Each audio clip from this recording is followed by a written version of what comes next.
programang ito ay rated SPG. Striktong patnubay at gabay ng magulang ang kailangan. Maaaring may masiselang tema, lengguwahe, karahasan, sexual, horror o droga na hindi angkop sa mga bata. Magandang araw mga kapamilya, narito naman tayo sa ating paboritong palabas sa aking munting channel, FPG's Batang Quiapo. Isang araw, pumunta si Ramon sa kay Diniga at tinanong niya kung sino ang kanyang bagong supplier. At ang sabi ni Dinigas ay si Don Facundo. Sige, tatawagin mo si Don Facundo na magpunta siya dito para mag-usap kami. At tinawagan agad ni Dinigas si Don Facundo at sinabuhan na magpunta siya dito. Mag-usap tayo, Don Facundo. Sabi ni Don Facundo, gabi man ngayon bukas ng umaga. O sige, pumunta kayo sa bukas ng umaga, Don Facundo, para mag-usap tayo dito sa aking pamamahay. At tinawagan agad ni Don Facundo si Marcelo na magpunta tayo bukas, Marcelo, sa umaga doon kay Dinigas. At ang sabi ni Marcelo, o senyor, pupunta tayo doon. At pagka umaga doon, pumunta silang Marcelo at ang kanyang mga kasama, at pagdating nila doon, habang nag-usapan si Marcelo at si Dinigas, agad dumating si Ramon at tinutukan sila ng mga baril ni Ramon. At ang kasama ni Ramon ay nagalit sa kay Marcelo. At nagkabarilan sila, ang Montenegro at sila ni Marcelo. At nang nalaman ni Don Julio na nagkabarilan si Ramon at ang mga kasama ni Marcelo, pumunta si Julio at nagkalaban sila ni Marcelo at natamaan si Julio. At nang nakita ni Olga na natamaan si papa niya, sumigaw siya ng papa, at doon nalaman ni Marcelo nga doon si Olga. Olga, ikaw pala. At ang sabi ni Olga, ikaw Marcelo, buhay ka pa? Akala mo, Olga, napaslang na ako nung nilagay mo ako sa ilog. Hindi, buhay ako, Olga. At sinabihan ni Olga, Sir Marcelo, na yung burol na pinuntahan mo ay anak mo yun. Ha? May anak tayo, Olga. Olga, minamahal kita. At ang sabi ni Olga, tatapusin na natin yun. Bulit, puntahan mo si Papa at dalhin mo doon sa bahay natin para ipagamot natin si Papa Julio. At pagdating nila doon sa mga Montenegro, binuntahan ng doktor si Julio at ginamot.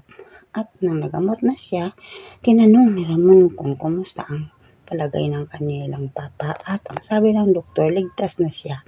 Pero marami ang mga bala na nakuha namin sa kanyang katawan at kailangan siya dalhin sa ospital.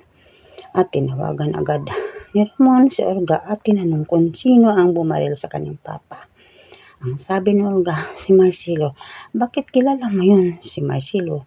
Kaya nga, mayroon kaming relasyon noon pa. Pero noon pa yun, hindi na ngayon tinatapos ko na ang lahat. Pag ayos ng kalagayan ni Papa Julio, puntahan ko ang lahat na kabaliro at papaslangin ko silang lahat. At ang sabi ni Olga, huwag, si Marcelo, ako ang pumaslang sa kanya. Olga, paslangin ko si Marcelo at dalhin ko dito sa harapan mo na wala ng buhay. At sa kabilang banda naman, habang si David ay pumunta sa kwarto nila ni Catherine, tinanong siya ni Catherine kung ano ang nagkagulo sa labas. Kinuha agad ni David ang cellphone na Catherine para hindi siya makatawag sa kanyang lolo Facundo. At sa kabilang banda naman, habang si Facundo ay nag-iisa, naalaala niya ang kanyang apo na kung ano ang kalagayan kasi nagalaban sila ang mga Montenegro at ang kabaliro. At sa kabilang banda naman, habang si Marcelo ay nag-iisa, na sa isipan niya nung doon sa burol ni Bubbles ay anak niya si Bubbles, at sinisisi niya ang kanyang sarili na kung nalaman pa daw niya, kunin niya si Bubbles at alagaan ng mabuti at paaralin para mabigyan niyang magandang kinabukasan.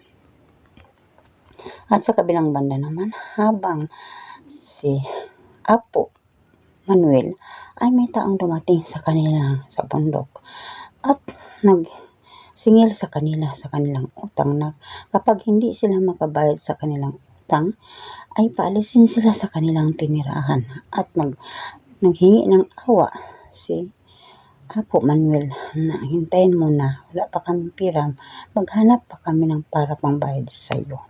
At oo, sige, pag magbalik ako dito, kailangan may pira na kayo.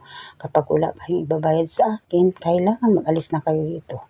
At nang wala na ang tao, nagsingil sa kanila, nag-usapan sila sa kanyang mga kasama at ang sabi ng isang kasama nila, na mabuti pa tanggapin natin ang alok ni Tanggol sa atin na magbibenta tayo ng mga diamante. Oo, magpunta tayo kay Divina.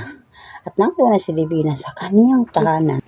Nakita ni Divina ang kaniyang mga diamante at sinabihan sila, hanapin ninyo kung saan ang totoo na diamante at ang piki kung saan. At kung natingnan ng mga kasama ni Tanggol ay maraming mga diamante ito. Makapira na tayo dito. Kaya nga ang sabi ni Divina, yun ang gusto ko na madispasar natin ito para makapira na tayo. Para makatayo na tayo sa ating bagong negosyo.